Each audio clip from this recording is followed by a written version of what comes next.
풀어보죠.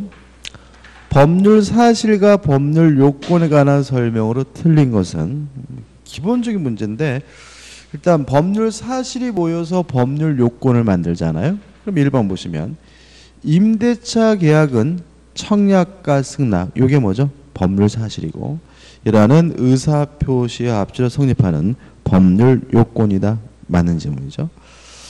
2번 어떤 사정을 알지 못한다는 의미에서 선의도 법률 사실이다. 뭐 솔직히 법률 사실이 아닌 게 없습니다. 그죠? 그래서 이러이러한 것은 법률 사실이다. 다 맞는 질문이고.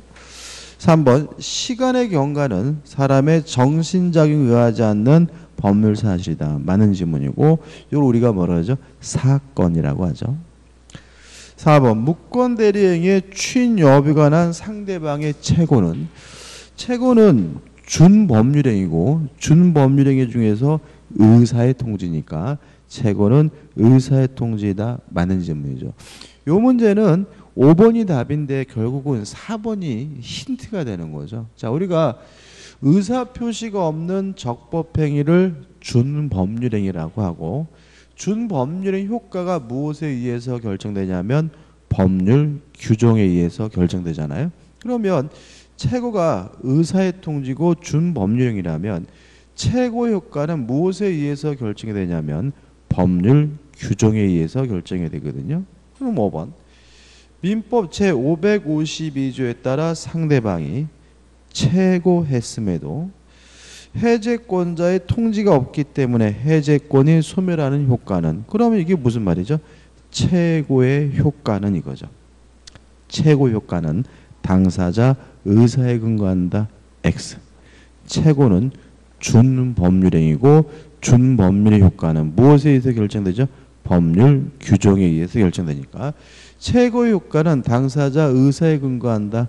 X가 되고요. 답은 5번이 됩니다. 2번 42번입니다. 반사의 질서 법률에 관한 판례 태도로서 다음 중 옳지 않은 거죠. 1번 첩계약 물론 무효입니다. 무슨 의미죠? 누구의 첩이 돼주기로 했더라도 첩돼줄 필요가 없다. 이런 의미가 되는 거죠. 근데 첩의 생존을 유지하기 위하여 생활비 등에 관한 약정 줘야 됩니다. 줘야 돼요. 따라서 유효하다. 맞는 질문이죠. 이거 관련돼 가지고 첩사에 난 자식에 대한 양육기식의 약정, 이것도 뭐죠? 유효합니다. 1번은 맞네요. 2번 간호사의 채용 시의 근무 기간 중 혼인하지 아니할 것을 약정. 자, 혼인할 수 있는 자유는 절대적으로 보장되기 때문에 혼인할 수 있는 자유를 제한하게 되면 뭐가 되죠? 반사회적이죠. 따라서 혼인하지 아니할 것을 약정하는 것은 무효이다. 맞는 질문이죠. 답은 뭐죠? 3번입니다. 부동산을 이중으로 매매하는 것은 원칙적으로 무효이다. X. 원칙적으로 유효하고요. 따라서 제2매수인은 선악 불문하고 소유권을 갖고 아는 것을 넘어서 적극 가담해야 비로소 반사회적 법률에서 무효가 되죠. 답은 뭐죠? 3번입니다. 4번 자가 자식이죠. 부모를 상대로 불법행위에 의한 손해배상 청구를 하는 것은 허용되지 않는다. 이게 우리 판례 기본적 태도입니다. 반인륜적인 행위로 봐서요. 만약에 손해배상을 청구하더라도 반사회적 법률행위로서 무효라는 입장이고요. 5번 영업상의 자유를 제한하는 건 가능해요. 다만 무기한으로 제한하는 것은 지나친 것이기 때문에 이것도 반사회적에 따라서 답은 3번이 되는 거죠. 43번이죠. 이런 판례도 참 잘 나오는데 이렇게 외우시면 될 것 같아요. 타인의 이름으로 남의 이름으로 대출을 신청하는 행위죠. 이것에 대해서 판례가 두 가지가 있어요. 첫째, 진이 아닌 의사표시, 비진이 표시는 아니다라는 판례가 있고, 다만 통정허위 표시로서는 무효다라는 판례가 있거든요. 근데 이게 관점을 달리하고 모순된 것은 아닌데 이거 자꾸 모순된 것처럼 느껴질 수가 있기 때문에 잘 나오고요. 그래서 남의 이름으로 대출을 신청하는 것은 진이 아닌 의사표시는 아니고 뭐이긴 하죠? 통정허위 표시는 하다. 이렇게 좀 암기해두시면 편해요. 따라서 1번 대출 절차상 편의를 위하여 명의를 빌려준 자. 그럼 결국 남의 이름으로 대출을 신청하는 거잖아요. 채무 부담의 의사를 가졌더라도 그 의사 표시는 비진위 표시이다. X고요. 답은 1번이 되는 거죠. 2번 진위 아닌 의사 표시는 상대방이 있든 없든 단독행위에 적용이 돼요. 따라서 비진위 표시가 관한 규정은 원칙적으로 상대방이 있는 단독행위에 적용된다. 맞는 지문이고요. 3번 진위 아닌 의사 표시는 원칙적으로 유효하죠. 다만 상대방이 알았거나 또는 알 수 있었으면 무효니까 원칙에 따라서 유효하기 위해서 상대방은 선이 이고 and 뭐 해야 되죠? 무과실해야 되죠. 따라서 한번 매매 계약에서 비진위 표시는 상대방이 선이이며 과실 없는 경우 하나요. 유효하다. 맞는 지문이고요. 4번은 우리 판례죠. 4번 사직의 의사 없는 사기업의 근로자가 그러면 사직할 마음이 없는데 사직을 썼으니까 진이 아닌 의사 표시고 사용자의 지시로 사용자가 지시했다는 말은 상대방이 뭐란 얘기죠? 악이란 얘기죠. 따라서 이것은 진이 아닌 의사 표시고 무효거든요. 따라서 사용자의 지시로 어쩔 수 없이 일괄 사직서를 제출하는 형태의 의사 표시는 비진위 표시이다. 맞는 지문이고요. 그 다음에 5번도 중요한데 진이 아닌 의사 표시는 원칙이 유효입니다. 그러니까 원칙이 유효라는 말은 선이고 무과실임을 상대방 스스로 뭐 할 필요 없어요?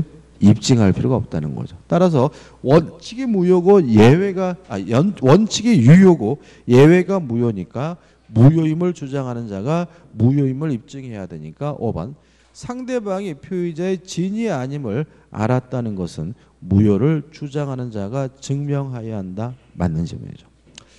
그 다음에 44번입니다. 착오에 대해서는 시험 문제가 반드시 나오죠. 일단 착오가 있고 그 착오가 중요 부분이고요. 또 착오를 일으킨 것에 대해서 중대한 과실, 중과실이 없으면 착오를 이유로 뭐 하는 것이 가능하죠? 취소하는 것이 가능한데 취소를 가지고 선의 제3자에게 대항하지 못하잖아요. 따라서 착오를 이유로 취소하려면 일단 중요 부분이어야 돼요. 요 중요 부분에서 가장 중요한 것은 뭐예요? 경제적 불이익의 존재죠. 경제적 불이익이 존재하면 뭐죠? 중요 부분이다. 꼭 기억해 두셔야 되고 그 다음에 따로 기억해야 할 것은 시가, 가격, 수량, 지적, 부적은 중요 부분이 아니다.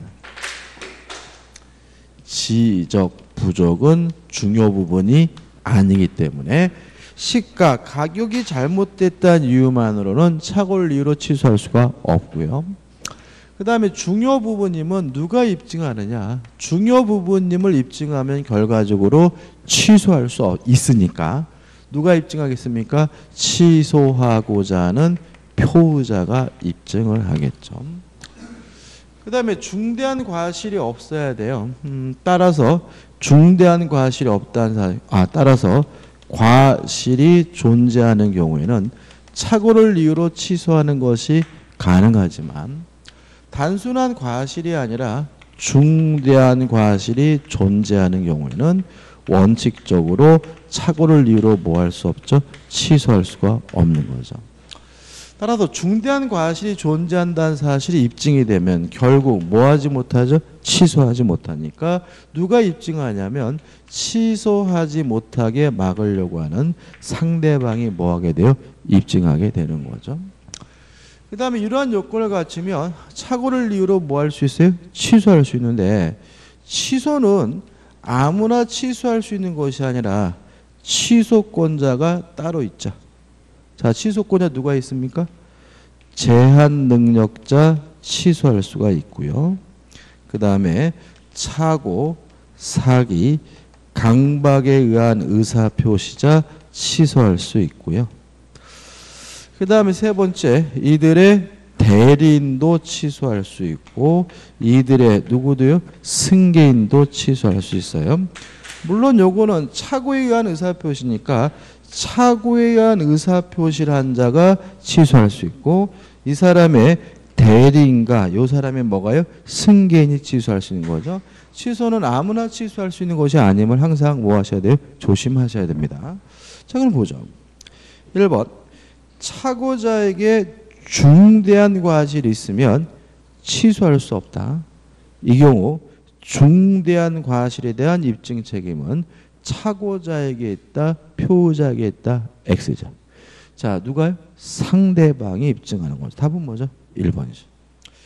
2번 갑이 을에게 75만 원에 팔겠다는 내용을 전신기사 병에게 타전투로 부탁하였으나 병의 실수로 7만 5천에 팔겠다고 했어요.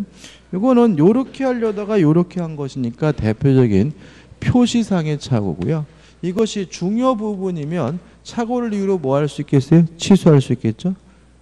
환장하겠죠? 뭐가 있습니까?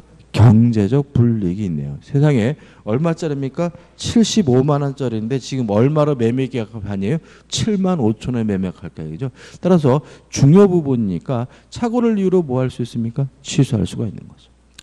3번 연대 보증을 일반 보증으로 잘못 알았다. 이건 뭐예요? 일반 보증인 줄 알고 보증을 샀는데 나중에 보니까 뭐죠? 연대 보증이다. 물론 이것도 뭐가 있는 거죠? 경제적 불이익이 있는 거고요. 따라서 중요 부분이기 때문에 착오를 이유로 뭐 할 수 있습니까? 취소할 수 있고요. 따라서 법률행위의 중요 부분에 착오가 있다. 맞는 질문이죠. 4번 착오를 이유로 의사표시를 취소할 수 있는 자는 착오에 의한 의사표시자와 그 대리인과 승계인만 취소할 수 있는 거예요. 다른 사람 뭐 하지 못해요? 취소하지 못하는 것이니까 결국은 착오자의 상대방은 포함되지 않는다. 맞는 질문이죠. 상대방이 취소할 수는 없겠죠. 5번 화해계약은 원칙적으로 착오를 이유로 취소할 수 없다는 거 좀 기억해 두시고 5번도 맞는 질문입니다. 답은 1번이죠. 45번입니다. 의사표시의 효력에 관한 다음 설명 중 틀린 것은 1번 의사표시 수령자가 무능력자. 그럼 뭐죠? 수령 무능력자라는 얘기잖아요. 도달되지 않죠. 따라서 도달이 되지 않는다. 5 맞는 질문이죠. 2번 상대방이 이유 없이 고의로 수령을 거절했어요. 자, 정당한 이유 없이 수령을 거절하게 되면 도달된 것으로 간주하니까 도달이 된다. 맞는 질문이죠. 3번 무권 대리는 상대방의 최고란 경우 최고에 대한 확답. 답장이죠. 이건 뭐죠? 발신주의니까 최고에 대한 답장의 확답은 발신주의한다. 맞는 질문이죠. 답은 4번이죠. 연착됐다, 불착됐다. 누가 책임을 져야 되죠? 표의자가. 그죠? 따라서 의사표시가 사고에 의하여 연착한 경우에는 표의자에게 불이익이 되지 않는다. X가 되는 거죠. 5번 발신 후 도달 전에 그러면 도달되기 전이면 아직 뭐가 없습니까? 효과가 없는 거죠. 효과가 없으면 뭐 할 수 있어요? 철회할 수 있습니까? 철회하여도 유효하다. 맞는 질문입니다. 답은 뭐죠? 4번이 되는 거. 여기는 다 맞으셨죠? 그죠?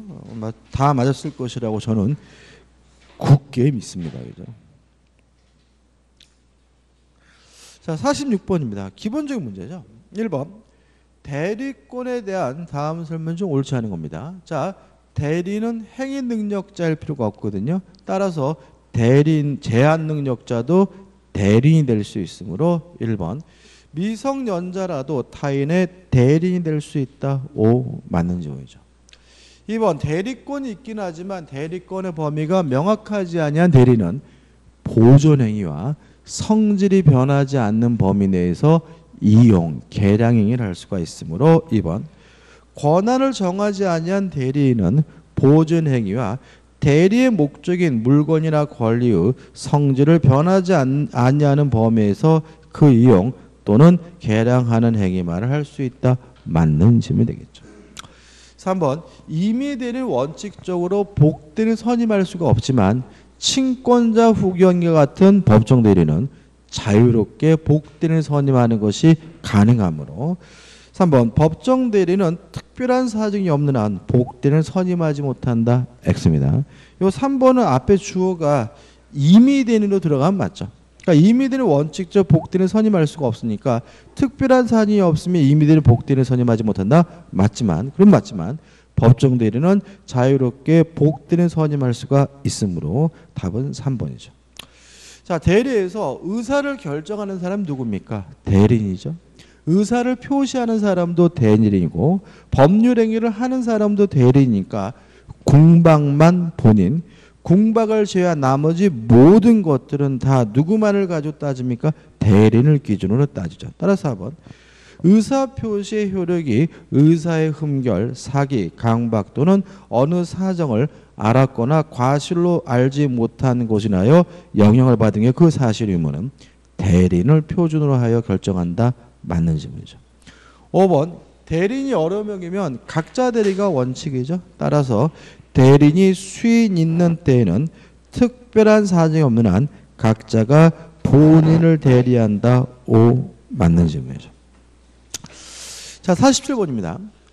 협의 무권 대리에 관한 다음 설명 중 옳은 것은 일단 대리권 없이 대리행위라면 무권 대리인이 책임을 져야 되거든요. 그럼 상대방은 무권 대리인에게 뭘 청구합니까? 이행을 청구하거나 아니면 손해배상을 청구하고요. 이행을 청구할 것인지 아니면 손해배상을 청구할 것인지 누가 선택합니까? 상대방이 선택하는 거죠. 1번 무권 대리인은 본인의 추인을 얻거나 또는 진실한 대리권을 가지고 있었다는 것을 증명하지 못하는 한 상대방의 선택에 따라 계약을 이행하든가 또는 손해를 배상해야 한다. 정확히 맞는 질문이고 답은 뭐죠? 1번이 되는 거죠. 2번입니다. 무권 대리는 단독행위에 대한 무권 대리는 확정적 무효예요. 그래서 우리가 일반적으로 계약의 무권 대리는 본인이 추인할 수 있고 추인하게 되면 소급해서 유효가 되는데 단독행위 무권 대리는 확정적 무효이기 때문에 본인이 원칙적으로 뭐 할 수 없냐면 추인할 수 없거든요. 따라서 2번 상대방 없는 단독행위 무권 대리에 대하여 본인은 추인할 수 있다. X가 되는 거죠. 3번 이것도 참 잘 나오죠. 자, 무권 대리행위에 대해서 본인은 추인할 수 있는데 상대방은 제한이 없어요. 상대방에게 할 수도 있고 무권 대리인이 할 수도 있고 또 승계인에게도 할 수가 있기 때문에 3번 무권 대리의 경우 본인은 이를 추인하는 것이 가능하지만 추인은 반드시 상대방에게 할 것을 필요로 한다. X입니다. 상대방에게 가든 무권 대리인이 가든 승계인이든 상관이 못죠. 4번 무권 대리인과 거래한 상대방은 채고할 수도 있고 철회할 수도 있어요. 특히 채고는 선악 불문하고 할 수 있고요. 철회는 선의 상대방만이 할 수 있거든요. 그럼 결과적으로 만약에 상대방이 선이라면 채고할 수도 있고 철회할 수도 있기 때문에 4번 무권 대리인에게 대리 권한이 없다는 것을 알지 못한 상대방은 선의 상대방이죠. 채고할 수도 있고 철회할 수도 있죠. 따라서 채고는 할 수 있지만 철회는 할 수 없다. X죠. 5번 무권 대리행위는 대표적인 유동적 무효입니다. 일단 본인의 입장에서는 무효인데 본인이 추인하게 되면 소급해서 뭐가 돼요? 유효가 되니까 대표적인 유동적 무효이므로 5번 무권 대리의 경우 법률 효과는 본인의 추인 여부와 관계없다. X가 되는 거죠. 답은 뭐죠? 1번입니다. 그 다음에 48번이죠. 우리가 이제 그 무효와 관련돼서 좀 많이 나오는 것이 뭐냐면 무효인 법률행위의 추인이죠. 추인. 첫째, 할 수 없는 거, 불가능한 거, 반사회적 법률행위 추인할 수 없고요. 불공정한 법률행위 추인할 수 없고 강행법규 위반의 경우에도 추인할 수가 없어요. 그 다음에 두 번째, 가능하긴 하지만 새로운 법률행위가 되는 경우죠. 이 경우가 원칙이죠. 자, 새로운 법률행위가 된다는 말은 과거로 뭐 하지 않냐면 소급하지 않는다는 얘기인데 주의하실 것은 당사자 간의 특약으로 계약으로 소급시키는 것은 가능한 경우인데 세 가지죠. 비진이 표시여서 무효인 경우, 통정허위 표시여서 무효인 경우, 의사무능력이죠. 요 세 가지 무효는 추인할 수 있고 추인하게 되면 새로운 법률행위가 됩니다. 그 다음 세 번째로 가능하고요. 소급해서 처음으로 돌아가서 유효가 되는 경우가 있어요. 이건 뭐죠? 무권대리행위죠. 무권대리행위는 본인의 입장에서 무효지만 본인이 뭐 할 수 있죠? 추인할 수 있고 추인하게 되면 무권대리시로 소급해서 유효가 돼요.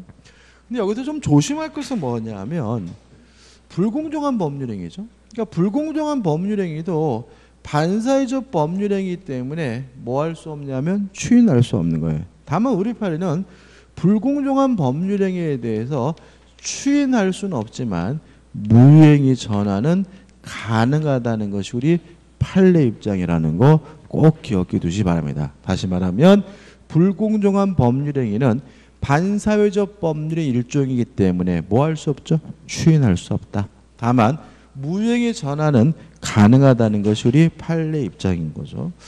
표정이 또 처음 듣는 듯한 표정을 지으시기 때문에 이게 무슨 얘기냐면 이런 거예요.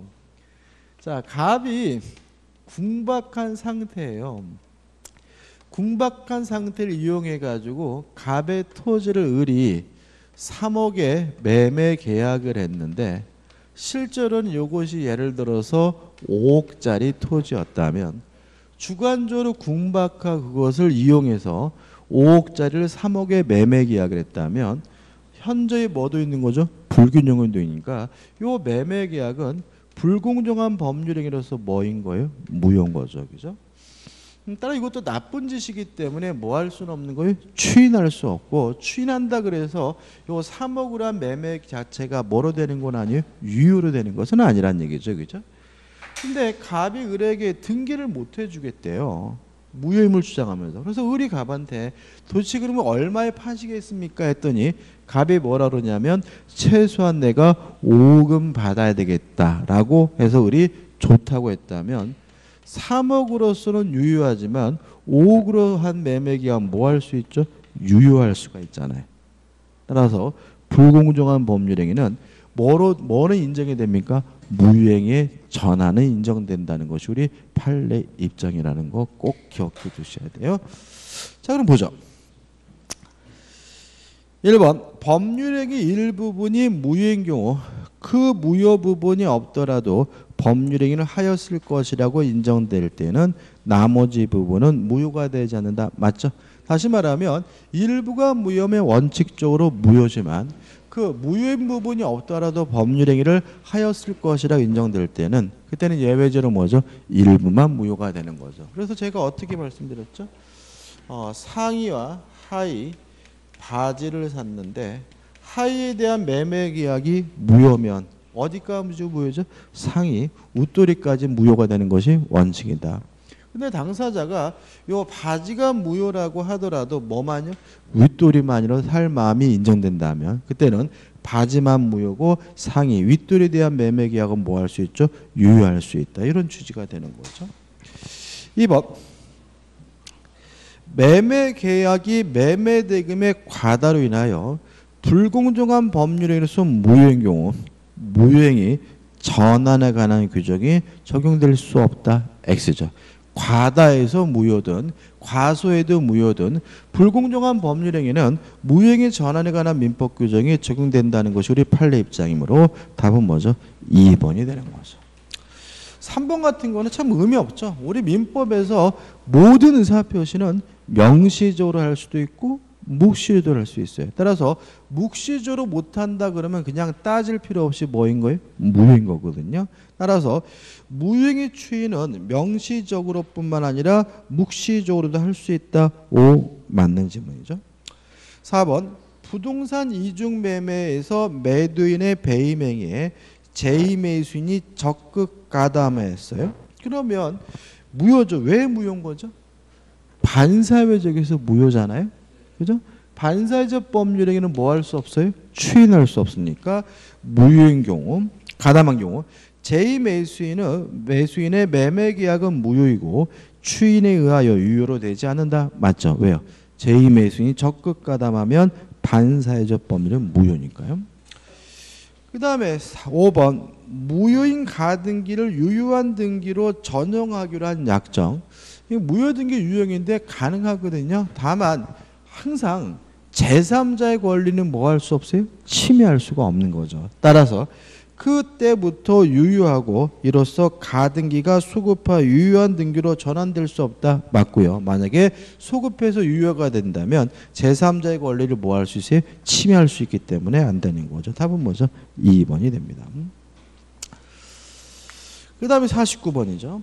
조건에 관한 다음 설명 중 틀린 것은, 자 이것도 1번 참 많이 했죠. 네가 합격을 하면 내가 너한테 1억을 주겠다라고 얘기해 놓고 시험을 못 보게 뭐 했어요? 감금을 했어요. 그러면 감금된 사람은 합격됐음을 뭐 할 수 있어요? 주장할 수 있죠. 근데 언제 주장합니까? 합격자 발표일까지 기다려야죠. 다시 말하면 감금당한 난 바로 합격됐음을 주장할 수 있는 것이 아니라 발표일까지 기다렸다가 합격됐음을 주장할 수 있는 거거든요. 왜냐하면 1번 조건의 성취를 인하여 불이익을 받을 당사자가 신의 성실에 반하여 조건의 성취를 방해한 경우 조건이 성취된 것으로 의제되는 시점은 이러한 신의 성실에 반한 행위가 없었다면 조건이 이미 성취되었으라고 추산되는 시점이죠. 만약에 방해를 안 했다면 시험을 봤다면 언제 합격하겠습니까? 합격자 발표일이 돼야 비로소 합격할 수가 있는 거니까 1번은 맞는 질문이죠. 그 다음에 2번은 무조건 시험에 지문으로 나오는 거죠. 뭐냐면 졸려요? 뭐죠? 기정조 기해무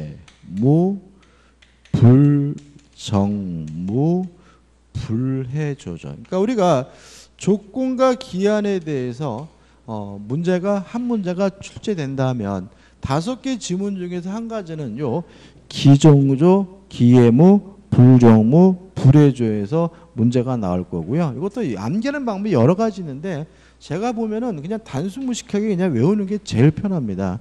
꽁수 부리다가 헷갈릴 수가 있거든요. 그럼 보자고요. 2번. 조건이 법리 당시 이미 성취한 것인 경우. 이게 뭐죠? 기성 조건이죠. 기. 그 조건이 해제 조건이면 기해 무 해가지고 뭐가 들어와야죠? 무효가 들어야 되니까 해제 조건이면 조건 없는 법률행위라고 X죠. 정지 조건이면 기정조 조건 없는 법률이 되니까 그 법률은 무효로 한다. X입니다. 답은 뭐죠? 2번이 되고 아주 참 잘 됩니다. 그 다음에 조건부 권리로 처분할 수 있으니까 3번 조건의 성취가 미정인 권리 의무는 일반 규정에 의하여 처분, 상속, 보존 또는 담보를 할 수 있다. 5 맞는 지문이고요. 4번 조건 있는 법리 당사는 조건의 성부가 미정인 동안에는 조건의 성취나 생길 상대방 이익을 뭐하지 못해요? 해하지 못하는 거죠. 근데 제가 이렇게 강의를 해보면 요 3번과 4번을 헷갈리는 분이 있더라고요. 이런 거잖아요. 갑이 을에게 네가 공인중개사 시험에 합격을 하면 아파트를 주겠다라고 약속을 했어요. 그러면 합격하면 아파트를 받을 수 있는 요 권리자는 요 합격하면 아파트를 받을 수 있는 이 기대권, 희망권, 장래에 대한 권리를 자유롭게 처분할 수 있고 상속도 되고 보존도 할 수 있고 또 담보로 제공하는 것도 가능하잖아요. 다시 말하면 지금 3번은 누가 처분한다는 거예요? 권리자가 처분할 수 있다는 거죠. 그러니까 조건부 권리자는 자유롭게 뭐죠? 팔아치울 수 있다 이런 얘기죠. 근데 문제는 누구는 안 되는 거예요. 지금 갑은 합격하면 아파트를 줘야 될 의무가 있는 사람이니까 이 아파트를 만약에 병에게 팔아먹는 것은 뭐죠? 안 된다. 왜 안 되냐면 4번 조건 있는 법률행위의 당사자는 조건의 성부가 미정한 동안에 여기서 누구죠? 을이죠. 을이 열심히 공부하고 있는 동안에 조건의 성취가 생길 상대방 이익을 뭐하지 못해요? 해하지 못하기 때문에 그런 거죠. 알겠죠? 따라서 팔아먹는 사람이 다른 거니까 헷갈리지 마시기 바라고요. 좀 더 본다면 자, 우리 판례는 요 매매를 하지 말라고 148조가 금지하고 있기 때문에 했다면 일단 뭐죠? 무효다. 다만 요 무효를 가지고 우리 병 제3자에게 대항하기 위해서는 요 조건부 권리도 보존할 수가 있기 때문에 뭐가 필요하죠? 등기가 필요한데 현재 권리가 아닌 미래 권리 기대권을 보존하기 위해서는 무슨 등기로 하는 거죠? 가등기로 하는 것이 가능하다는 것까지 꼭 기억해 두시기 바랍니다. 그 다음에 4번 5번 조건이 선량한 풍속 기타 사회질서 위반인데요. 조건이 반사회적인 경우죠. 이건 뭐예요? 조건만 무효인 것이 아니라 법률행위 전체가 쌍무효다. 따라서 그 법률행위는 무효로 한다. O 맞는 질문이죠. 50번입니다. 다음 중 기한의 이익을 갖지 못하는 자거든요. 일단 기한의 이익은 원칙적으로 채무자에게 있는 것으로 뭐하냐면 추정을 하죠. 이걸 기억해 두시고. 그다음 자세히 들어가면 첫째, 무상인 경우에는 기한은 채무자에게만 이익이 되고요. 유상인 경우에는 기한은 채무자뿐만 아니라 채권자에게도 기한의 이익이 있고요. 세 번째, 무상 임치 계약은 꽁꼬로 물건을 보관하기 주기로 하는 계약은 채권자만 기한의 이익이 있는데 임치 계약의 채권자는 누굴 말하냐면 물건을 보관시킨 임치인을 말하거든요. 이거 좀 기억하셔야 되고 그 다음에 용어 정리인데 우리가 빌려주고 빌리는 계약을 대차라고 하죠. 그죠? 빌려주는 사람 우리가 뭐죠? 대주. 빌리는 사람 우리가 뭐죠? 차주. 그러거든요. 뭐 요새 가끔 언론에 그런 거 나옵니다. 기업이 뭐 부도 위기가 있으면 채권자들이 모임을 만드는데 그걸 대주단 이런 표현을 쓰거든요. 그러니까 우리가 대주는 빌려주는 사람이니까 대주가 나오면 뭐로 바꿔서 이해하시면 되냐면 채권자로 바꿔서 이해하면 되고요. 차주가 나오면 뭐죠? 채무자로 바꿔서 이해하면 돼요. 아무튼 물론 유상이면 다 기한에 이게 있는 거죠. 그럼 보자고. 1번과 2번은 읽어볼 필요도 없는 거예요. 왜냐하면 이자부니까 유상이니까 채권자, 채무자 모두에게 뭐가 있어요? 기한에 이게 있는 거잖아요. 1번과 2번은. 그 다음에 3번. 무이자죠? 무상이죠? 그러면 누구에게만 기한액이 있어요? 채무자. 그러면 차주에게만 기한액이 있어야 되므로 무이자 소비대차 계약의 소비대주는 뭐가 없습니까? 기한액이 없으므로 답은 뭐죠? 3번이 되는 거죠.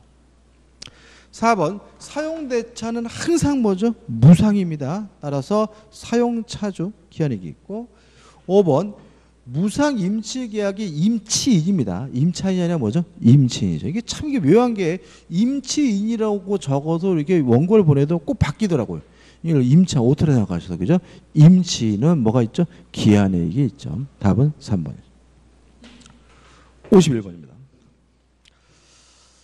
다음 중 갑이 을 또는 병에 대하여 소유물 반환 청구권을 행사할 수 없는 경우는 간단하죠. 자, 우리가 물권적 청구권은 물권으로부터 발생하는 청구권이니까 물권적 청구권의 주체는 뭐여야 돼요?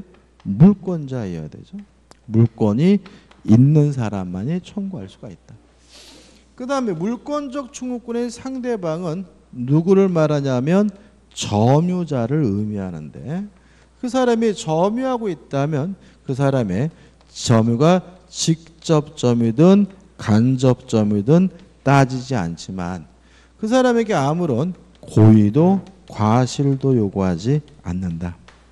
마지막으로 조심할 것은 만약 이 청구의 내용이 건물 철거라면 건물의 소유자인 누구한테요? 간접점유자에게 청구해야 되고 임차인인 직접점유자에게는 철거해달라고 뭐 하지 못해요? 청구하지 못하는 거죠. 이것도 기억할 것은 아주 간단한데 시험에 나오면 아주 까다롭고 있으니까 확실하게 정리하셔야 되고요. 따라서 1번 보시면 갑 소유 물건 우리 절차에 점유하고 있죠. 그러면 갑에게 뭐가 있습니까? 소유권이 있고 우리 그 물건을 뭐하고 있습니까? 점유하고 있으니까 소유권에 의한 반환 충고를 할 수가 있겠네요. 2번 을은 갑의 복사기를 3개월간 임차했고 계약 당시 갑은 을에게 전대를 허용하였다. 그런데 임대차 기간이 경과했어요. 그러면 갑에게 복사기에 대한 뭐가 있어요? 소유권이 있고 그 사실을 모르고 을이 병에게 복사기를 전대했다면 자 을은 전대한 사람 뭐가 돼요? 간접점유자고 병은 뭐가 됩니까? 직접점유자니까 을에게도 반환 청구할 수 있고 병에게도 반환 청구할 수 있으니까 반환 청구할 수가 있는 거죠. 3번 갑이 만취된 상태에서 을과 자기 소유 도자기에 대한 증여 계약을 맺고 인도를 했어요. 자 그러면 만취한 상태라면 의사무능력자죠. 의사무능력자의 법률행위는 뭐죠? 무효니까 증여계약은 무효고 따라서 아직도 이 도자기는 누구의 소유입니까? 갑에게 소유니까 갑은 소유권을 이유로 뭐 할 수 있습니까? 반환을 청구할 수가 있겠죠. 4번 착오로 매매계약을 체결한 갑이 그 사실을 알고 을에게 매매 목적물을 인도한 다음에요.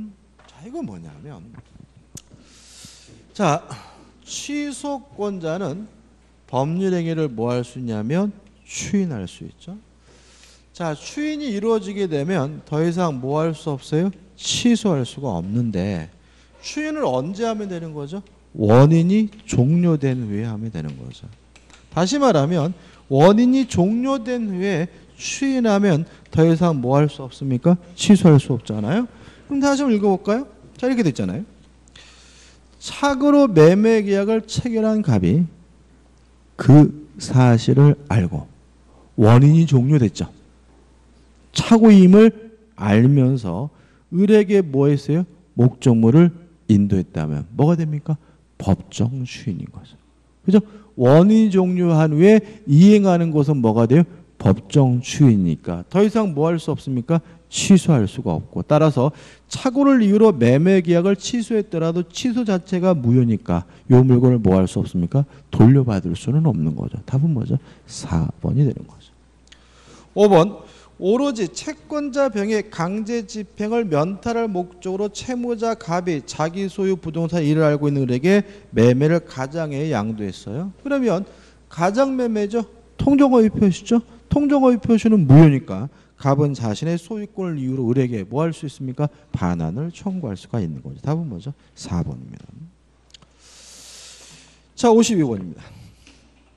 다음 중 등기를 요하지 않는 부동산 물권 취득사에 해당하지 아니한 것은 이것도 시험 문제 무조건 내거든요. 근데 이제 우리가 오늘은 일회기 때문에 일회 동형 모의하기 때문에 쉬운 거를 냈는데 그래도 반드시 좀 기억해 두셔야 되겠죠. 자, 첫 번째 법률행위로 물권이 변동되려면 등기를 해야 한다. 다시 말하면 계약이나 단독행위로 물권이 변동될 때는 뭘 합니까? 등기를 해야 되고요.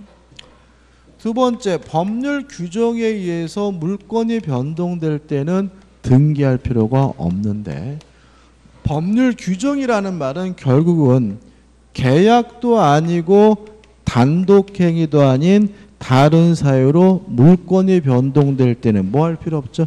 등기할 필요가 없는 거다. 다만 주의하실 것은 첫 번째 판례죠.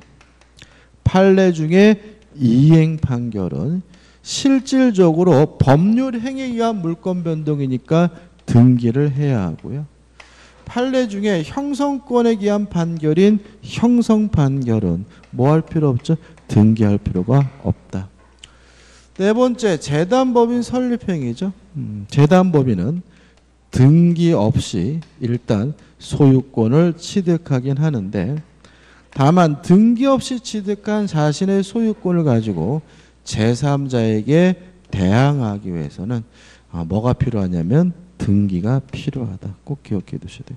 마지막으로 5번째 취득수요죠. 점유 취득수요는 명백히 법률 행위가 아닌데도 불구하고 우리 민법은 등기를 해야 취득수요 완성자가 소유권을 취득한다라고 별도의 규정을 두고 있으므로 점유 취득수요가 완성됐다는 이유로 소유권, 물권을 취득하려면 뭐가 필요하죠? 등기가 필요한 거죠. 실제로 요 네 가지는 꼭 기억해 두셔야 되고 반드시 시험 문제가 나온다고 봐야 되거든요. 또 5번. 다음 중 등기를 52번이죠. 요하지 아니하는 부동산 물권 취득사에 해당하지 아니하는 것은. 그럼 등기를 해야 되는 경우잖아요. 답은 뭐죠? 1번 취득수요죠. 53번입니다. 점유의 추정에 대한 다음 설명이 옳지 않은 것인데 일단 점유하고 있으면 적법한 권리자임을 추정을 받고요. 그 다음에 더 중요한 것은 뭐냐면 점유자와 회복자에 관한 민법 규정은 아무런 권한 없이 남의 물건을 점유하다가 돌려준 사람에게만 적용된다. 중요하다고 제가 항상 강조했죠. 그죠? 따라서 1번 보시면 동산의 점유자가 그 동산을 반환 시에 그 동산에 관한 유익비 상한을 청구하려면 그 점유자는 유익비 지출 당시 이를 점유할 권한이 있음에 대하여 주장 입증할 책임을 진다. X인 거예요. 일단 두 가지입니다. 적법한 점유자임을 뭐 받아요? 추정을 받는다. 이렇게 이해도 되고 아니면 점유자 회복자에 관한 민법 규정은 아무런 권한 없이 남의 물건을 점유하다가 돌려준 사람에게 적용되는 규정이니까 굳이 권한이 있다는 사실을 뭐 할 필요 없어요? 입증할 필요는 없는 거죠. 답은 뭐죠? 1번이죠.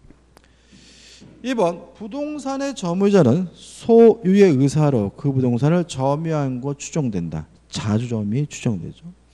3번 물건의 점유자는 선입, 평업 및 공연하게 점유한 것 추정이 되는데 항상 조심할 것은 여기에 뭐가 들어가면 틀리게 되죠? 무과실.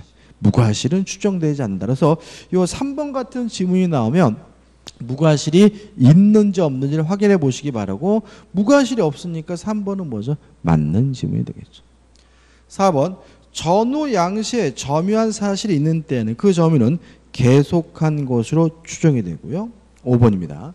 자, 선의의 점유자라도 본권에 관한 소에서 패소하면 선의에서 악의로 바뀌어요. 언제? 소재기시. 아주 잘 나오죠? 그래서 5번. 선의의 점유자라도 본권에 관한 소에 패소한 때는 그 소가 제기된 때로부터 악의의 점유자로 본다. 맞는 지문이고 꼭 기억해 두셔야 되겠죠. 54번입니다.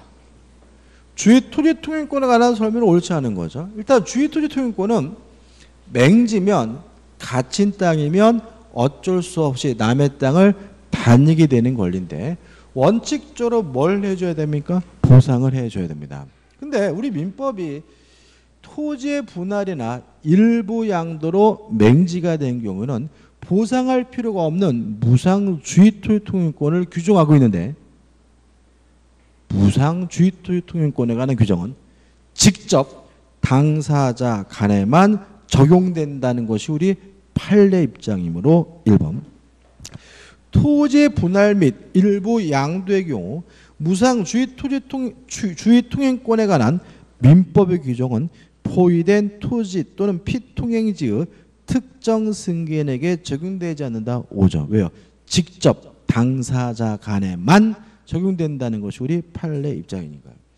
그 다음에 2번이죠. 주의토지 통행권은 맹지인 경우 어쩔 수 없이 남의 땅을 다닐 수밖에 없는 경우잖아요. 따라서 나중에라도 공로가 개설이 되면 기존의 주의토지 통행권은 당연히 뭐가 돼요? 소멸돼야 되므로 2번.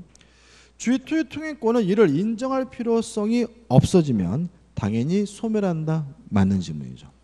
그 다음에 공로는 나갈 수 있는지 없는지 여부는 형식적으로 따지지 않고 실질적으로 따집니다. 따라서 형식상의 도로가 있더라도 실제로 다닐 수 없다면 그때도 뭐가 인정이 됩니까? 주의토지 통행권이 인정이 되므로 3번. 기존에 통로가 있더라도 당해 토지 이용에 부적합하여 실제로 통로로서의 충분한 기능하지 못하고 있는 경우에도 주의토지 통행권이 인정된다. 맞는 질문이죠. 그 다음 우리 판례는 그동안 무상으로 보상하지 않고 남의 땅을 통행하고 있는 사람에게는 새삼스럽게 보상을 청구할 수 없다는 것이 우리 판례 입장이에요. 근거는 뭐냐면 신의성실의 원칙상 금반의 원칙이죠. 그러니까 그동안 별말 없이 그냥 냅뒀다가 이제 와서 보상해 달라고 요구하는 것은 반대되는 언행이기 때문에 허용되지 않거든요. 따라서 4번 통행지 소유자는 주의토지 통행권자의 허락을 얻어 사실상 통행하고 있는 자에게는 그 손해의 보상을 청구할 수 없다. 맞는 질문이죠. 5번입니다. 이것도 중요하죠. 자, 주의토지 통행권의 도로폭 범위에 대해서 민법에 아무런 규정이 없어요. 이 문제에 대해서 우리 판례는 현재의 토지 용도를 가지고 실질적으로 결정해야 된다는 것이 우리 판례 입장입니다. 따라서 미래 용도는 뭐하지 않죠? 고려하지 않고요.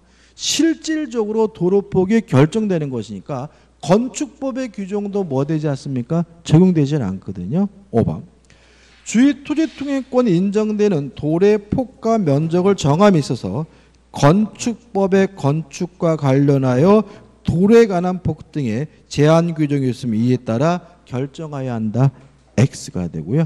답은 5번입니다. 현재 토지 용도를 가지고 실질적으로 결정돼야 된다는 것이 우리 판례 입장입니다. 여기까지고요. 쉬었다가 55번부터 보도록 하겠습니다.